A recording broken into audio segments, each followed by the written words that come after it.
Okay, अब हमने पढ़ना है एग्जाम्पलीफाई करें एम्फोटेरिक कंपाउंड्स को। तो हमारे पास होता क्या है कि एम्फोटेरिक जो वर्ड है वो बेसिकली एक ग्रीक वर्ड है, एम्फोटेरॉय, उससे डिराइव हुआ है। यानी इसका मतलब होता है बोथ, यानी ऐसे सब्सटेंसेस जो एसिड के साथ एज एन बेस और बेस के साथ एज एन एसिड एक्ट करते हैं, उनको हम एम्फोटेरिक कंपाउंड्स बोलते हैं। फॉर एग्जांपल वाटर जो है वो एक एम्फोटेरिक कंपाउंड की एग्जांपल है। जब स्ट्रॉन्ग एसिड है HCl तो उसकी प्रेजेंस में water as a base act कर रहा है, ठीक है। तो अब हमारे पास क्या होता है, अगर रिएक्शन देखें तो क्या हो रहा है कि एसिड जो है हमारे पास HCl यहाँ पे बेस के साथ कैसे रिएक्ट कर रहा है कि एसिड की क्या प्रॉपर्टी है, प्रोटॉन डोनर, अभी तक जो सिस्टम पढ़े हैं उसके अकॉर्डिंग। तो HCl यहाँ पे अपना भी प्रोटॉन डोनेट कर देगा वाटर को, खुद क्या बन जाएगा, हाइड्रोनियम आइन। हाइड्रोनियम आइन और जो HCl है हाइड्रोजन लूज़ करने के बाद ये रह जाएगा एक क्लोराइड आइन, यानी ये एसिड और इसकी कॉन्जुगेट बेस जो होगी वो क्लोराइड आइन होगा। और वाटर जो बेस के तौर पे यहाँ पे एक्ट कर रहा है, इसका कॉन्जुगेट एसिड जो होगा वो हाइड्रोनियम आइन होगा। हमें ये पता है कि जब वीक बेस होती है तो उसका कॉन्जुगेट एसिड स्ट्रॉन्ग होता है, और स्ट्रॉन्ग एसिड की कॉन्जुगेट बेस जो होती है वो वीक होती है, ठीक है।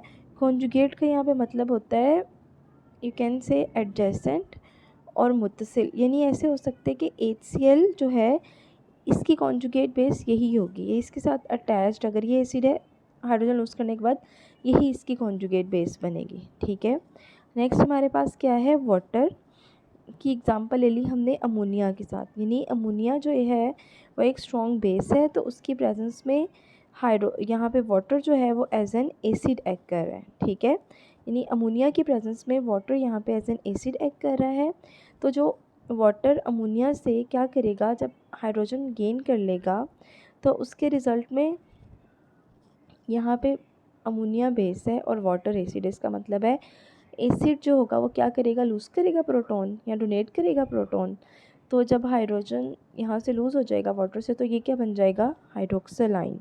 यानी अगर ये एसिड है, वाटर हमारे पास एज एन एसिड एक्ट कर रहा है, तो हाइड्रोक्सिल आइन क्या हो जाएगा, इस वाटर की कॉन्जुगेट बेस हो जाएगी, ठीक है।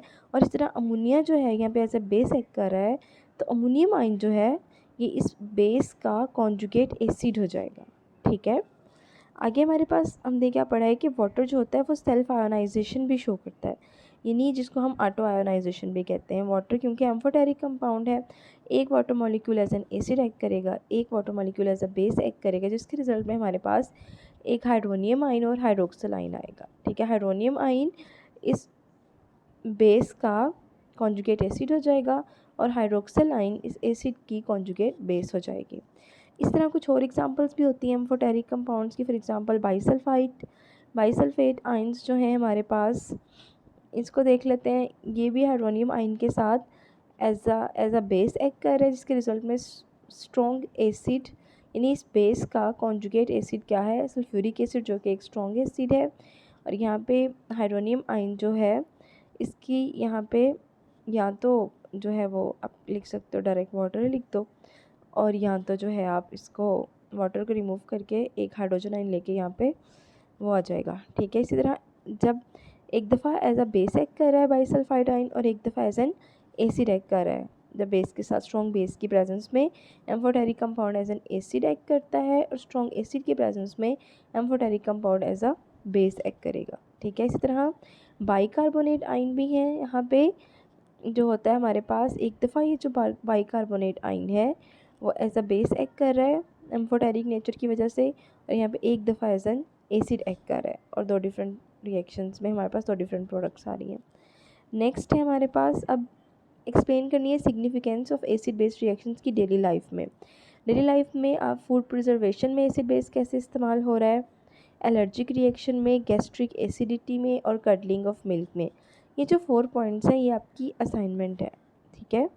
A1 पेज की असाइनमेंट है, चारों के बारे में आपने सिर्फ पढ़ के आना है, ठीक है। और जो आपको समझ आएगी वो आपने एक पेज पे लिख लेना है बस। नेक्स्ट हमारे पास है कैलकुलेट करें molality strength of sample solution based on acid based titrations. यानी आपको पता होना चाहिए मोलैलिटी क्या होती है, इसको देख लेते हैं जी, ये क्या होती है।